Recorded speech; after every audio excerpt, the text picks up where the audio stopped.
आज हम लोकसभा अध्यक्ष और उपाध्यक्ष के बारे में बात करेंगे। पिछले वीडियो में अपने संसद के गठन के बारे में देखा था। आज हम लोकसभा अध्यक्ष और उपाध्यक्ष के बारे में विस्तार से जानकारी लेंगे, विस्तार से अध्ययन करेंगे। लोकसभा अध्यक्ष और उपाध्यक्ष का अनुच्छेद 93 से 96 तक संविधान में अनुच्छेद 93 से 96 तक लोकसभा अध्यक्ष और उपाध्यक्ष के बारे में बताया गया है। लोकसभा अध्यक्ष और उपाध्यक्ष का जो पद है उसके बारे में देखेंगे अपन कि स्वतंत्रता से पूर्व ये किस नाम से जाने जाते थे और किस समय इस पद पर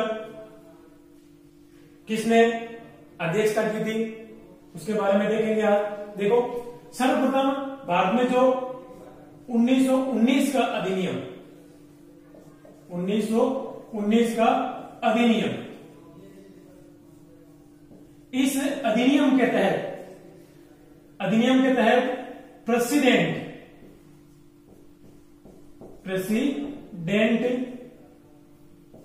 व डिप्टी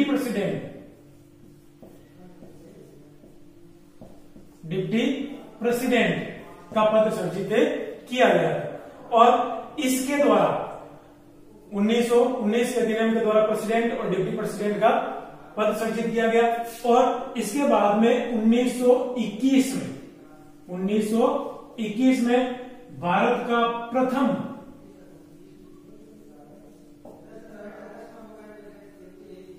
जो प्रेसिडेंट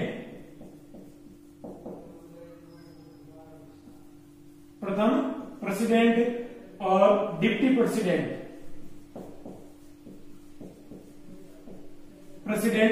प्रेसिडेंट फ्रेडरिक व्हाइट प्रथम प्रेसिडेंट बनते हैं और डिप्टी प्रेसिडेंट डॉक्टर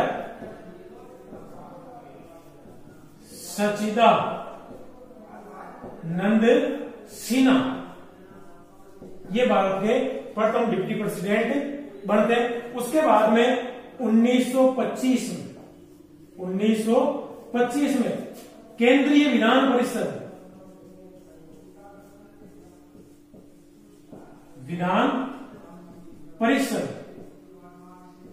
केंद्रीय विधान परिषद के प्रथम निर्वाचित भारतीय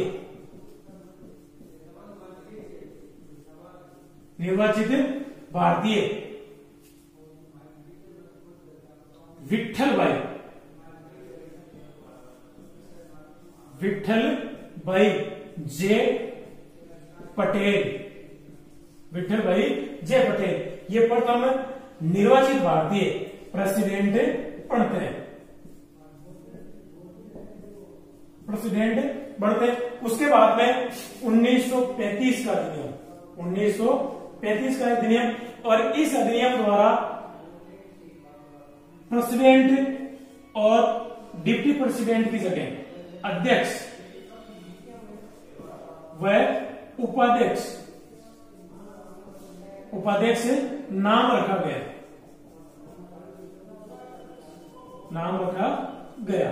1935 के अधिनियम में प्रेसिडेंट और डिप्टी प्रेसिडेंट का नाम अध्यक्ष और उपाध्यक्ष रखा गया। अब स्वतंत्रता के बाद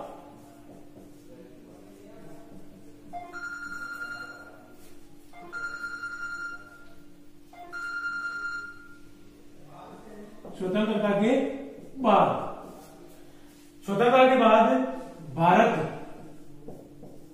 के प्रथम अध्यक्ष और उपाध्यक्ष, जो प्रथम अध्यक्ष बनते हैं वो जीवी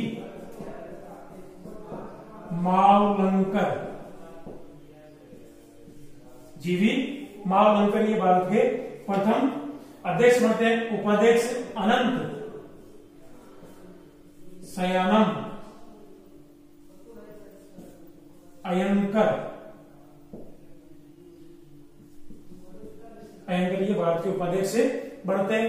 तो अगर अध्यक्ष और उपाध्यक्ष के बारे में अपन देखें तो 1919 के अधिनियम में इसे प्रेसिडेंट कहा जाता था और उपाध्यक्ष को डिप्टी प्रेसिडेंट के नाम से जाना जाता था।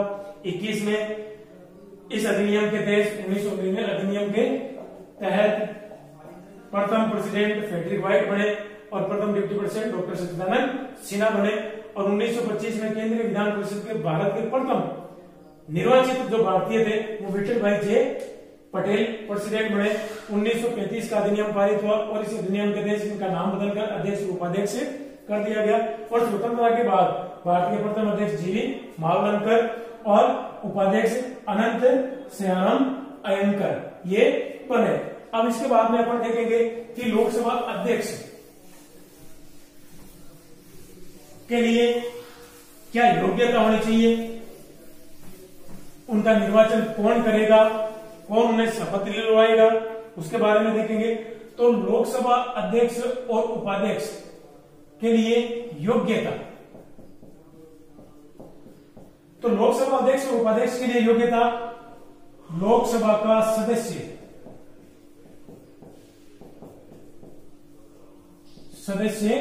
होना। पहली चीज कि लोकसभा अध्यक्ष के लिए यही योग्यता है कि उसे लोकसभा का सदस्य होना चाहिए। उसके बाद में निर्वाचन यानी चुनाव कौन करवाएगा, कौन करेगा। तो लोकसभा अध्यक्ष और उपाध्यक्ष का जो चुनाव है लोकसभा सदस्यों द्वारा अपने में से अध्यक्ष व उपाध्यक्ष का बहुमत से चुनाव किया जाता है। कि निर्वाचन या चुनाव लोकसभा सदस्यों द्वारा ही किया जाता है, अपने में से किया जाता है, अध्यक्ष उपाध्यक्ष का बहुमत से किया जाता है। अब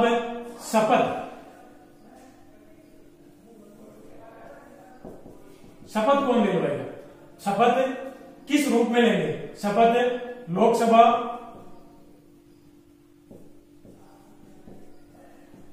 सदस्य के रूप में शपथ ली जाती है, न कि अध्यक्ष व उपाध्यक्ष के रूप में। लोकसभा अध्यक्ष और उपाध्यक्ष के लिए शपथ का संविधान में कहीं भी कोई भी जिक्र नहीं है। इसके बारे में स्पष्ट रूप से कहा गया है कि जो अध्यक्ष उपाध्यक्ष ये लोकसभा सदस्य के रूप में ही शपथ लेते हैं, अर्थात एक सांसद के रूप में शपथ लेते हैं। अगर इनके कार्यकाल की बात करें,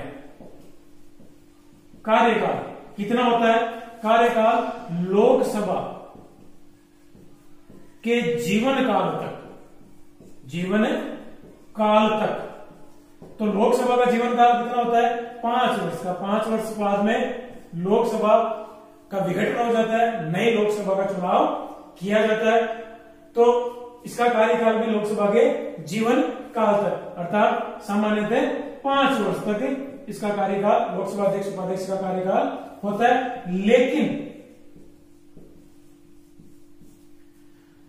लेकिन लोकसभा के विघटन के बाद नई लोकसभा के गठन तथा नई लोकसभा अध्यक्ष द्वारा पद संभालने तक अध्यक्ष बना रहता है। यानी कि लोकसभा का विघटन हो जाता है तो विघटन के बाद में भी जो अध्यक्ष है वो अध्यक्ष पद पर बना रहता है। और कब तक, जब तक नई लोकसभा द्वारा नया अध्यक्ष नहीं बना दिया जाता है, नए अध्यक्ष द्वारा पद ग्रहण करने के बाद में ही ये इसका कार्यकाल पूर्ण माना जाता है। नई लोकसभा अध्यक्ष के कार्यभार ग्रहण करने की तिथि तक ये लोकसभा अध्यक्ष के रूप में कार्य करते हैं। अब अपन त्यागपत्र की बात करें। त्यागपत्र, लोकसभा अध्यक्ष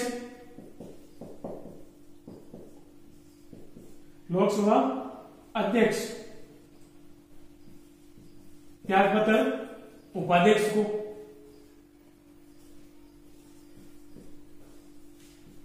को देता है और उपाध्यक्ष त्यागपत्र अध्यक्ष को, दोनों आपस में एक दूसरे को त्यागपत्र देते हैं। अध्यक्ष उपाध्यक्ष को, उपाध्यक्ष अध्यक्ष को त्यागपत्र देता है। त्यागपत्र, तो इस प्रकार लोकसभा अध्यक्ष और उपाध्यक्ष का इस प्रकार चुनाव किया जाता है, निर्वाचन किया जाता है। अब अपन बात करें पद से हटाना। अगर पद से हटाना हो, अध्यक्ष उपाध्यक्ष को पद से हटाना हो तो किस प्रकार हटाया जाता है, किसके द्वारा हटाया जाता है? लोकसभा सदस्यों द्वारा। किसके द्वारा? लोकसभा सदस्यों द्वारा। लोकसभा सदस्यों द्वारा संकल्प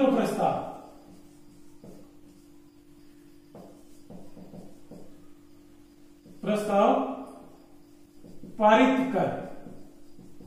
संकल्प प्रस्ताव के लिए कम से कम, संकल्प प्रस्ताव लाने के लिए 50 सदस्यों का समर्थन, 50 सदस्यों का समर्थन जरूरी है। संकल्प प्रस्ताव के लिए 50 सदस्यों का समर्थन जरूरी है। और संकल्प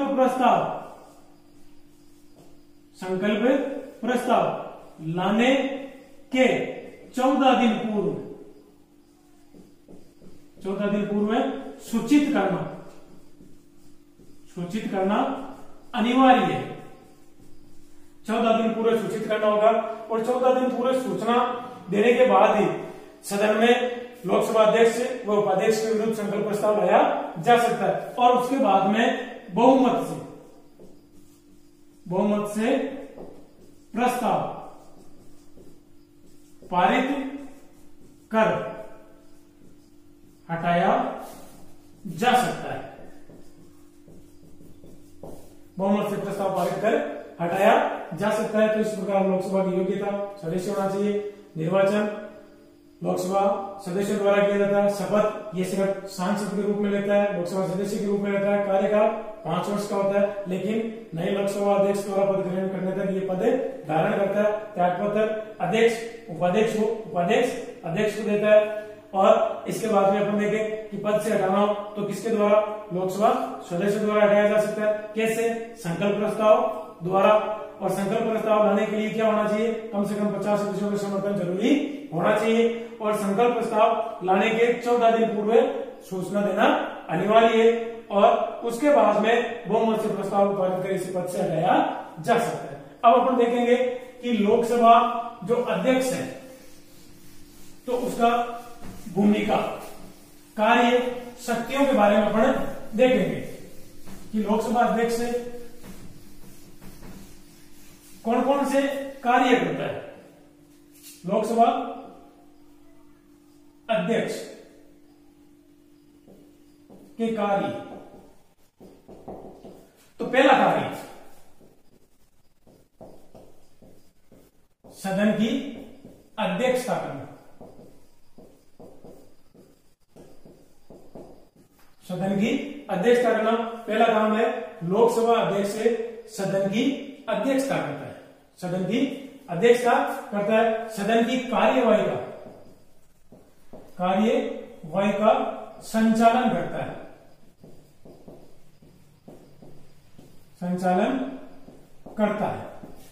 अगर दूसरा कार्य है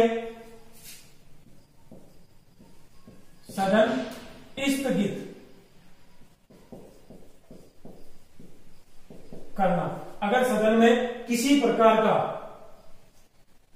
विरोध उत्पन्न हो जाता हो, सदन चलाना असंभव हो, उस समय सदन को स्थगित करने का काम लोकसभा अध्यक्ष द्वारा किया जाता है।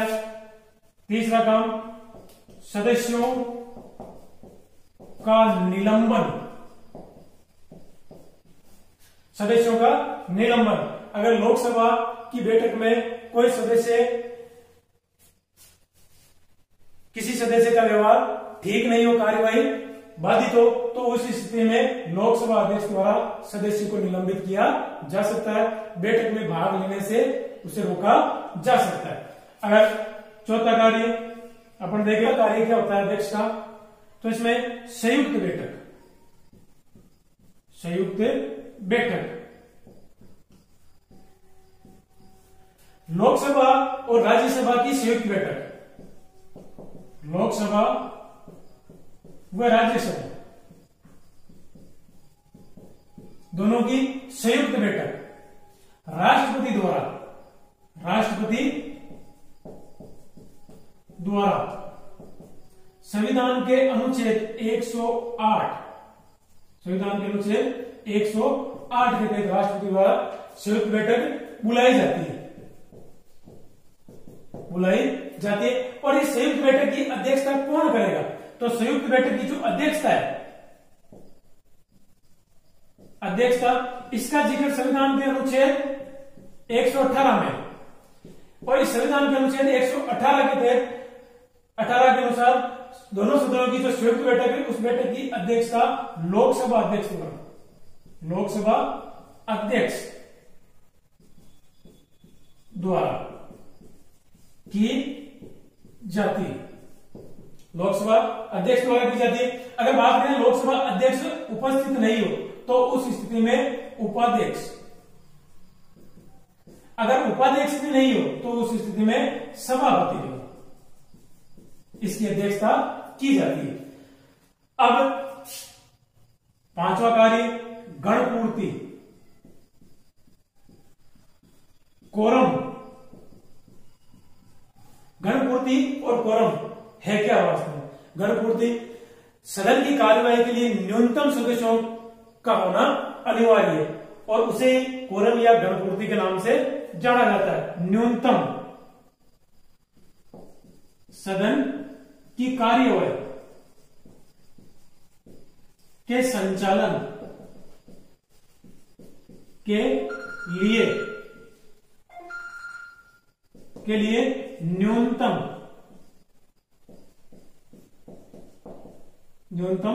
सदस्य संख्या, उसे गणपूर्ति कहा जाता है। और ये गणपूर्ति 1/10 कुल सदस्यों की 1/10 होनी चाहिए, अर्थात लोकसभा के लिए 55, लोकसभा के लिए 55 सदस्य, राज्यसभा के लिए 25 सदस्य। बैठक के लिए, सभा के आयोजन के लिए, सदन की कार्यवाही संचालन के लिए ये न्यूनतम सदस्य संख्या होना अनिवार्य है।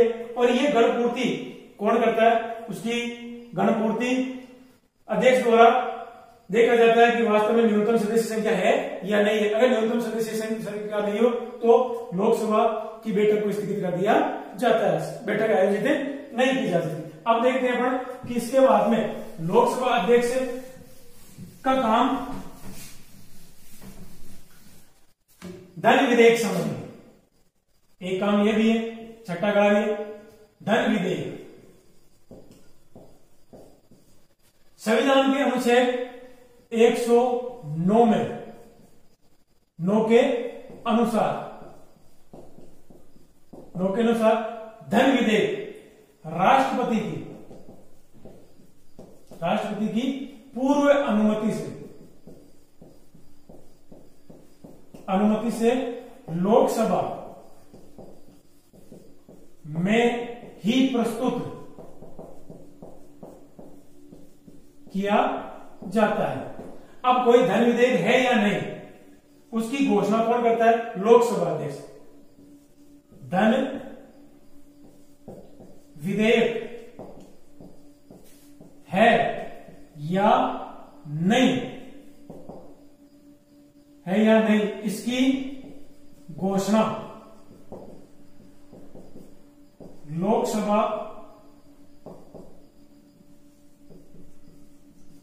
अध्यक्ष द्वारा की जाती है। संविधान के अनुच्छेद 110 में धन विधेयक को परिभाषित किया गया कि वास्तव में धन विधेयक कहते किसे, उसके बारे में बताया गया। 7वां कार्य, दल बदल संबंधी निर्णय। दल बदल, अगर कोई सदस्य चुनाव के बाद में अपना दल बदल लेता है तो उस स्थिति में लोकसभा अध्यक्ष द्वारा दल बदल संबंधी निर्णय दिया जाता है। और 52वां संविधान संशोधन, 52वां संविधान संशोधन अधिनियम 1985 के द्वारा 10वीं अनुसूची जोड़ी गई और इसमें दल बदल संबंधी प्रावधान 10वीं अनुसूची में मिलते हैं। और दल बदल करने पर लोकसभा अध्यक्ष द्वारा सदस्य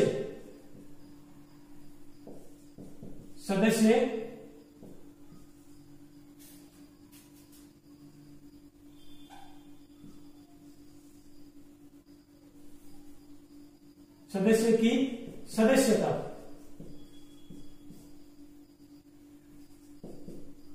सदस्यता समाप्त कर सकता है लोकसभा अध्यक्ष द्वारा दल बदल संबंधी निर्णय दिया जाता है। और इसे न्यायालय में चुनौती, अध्यक्ष के निर्णय को न्यायालय में चुनौती दी जा सकती है, न्यायालय में चुनौती दी जा सकती है। इसके बाद में अपन देखें आगे निर्णायक मत। तो अगर पक्ष और विपक्ष में, पक्ष व विपक्ष में समान मत आ जाए, बराबर मत आ जाए, तो उस स्थिति में, समान मत आने की स्थिति में लोकसभा अध्यक्ष मत, निर्णायक मत देकर परिणाम की घोषणा करता है कि कोई भी प्रस्ताव अगर सदन में लाया जाता है, लोकसभा में प्रस्ताव लाया जाता है पक्ष विपक्ष के, उसमें पक्ष विपक्ष में मतदान होता है। मतदान के बाद में किसी भी विधेयक का प्रस्ताव का निर्णय होता है कि ये पारित हुआ या खारिज होता है। तो उस स्थिति में पक्ष और विपक्ष में, सत्तापक्ष और विपक्ष में अगर बराबर मत आ जाए तो उस स्थिति में विधेयक पारित होगा या खारिज होगा, इसका निर्णय कौन करेगा? लोकसभा अध्यक्ष करेगा। और उस स्थिति में लोकसभा अध्यक्ष को अपना निर्णायक मत देने का अधिकार प्राप्त है। लोकसभा अध्यक्ष निर्णायक मत दे सकता है और निर्णायक मत देकर वो परिणाम की घोषणा करता है। इसके बाद में अपन अगले राष्ट्रपति के राज्यसभा के सभापति, उपसभापति के बारे में पढ़ेंगे।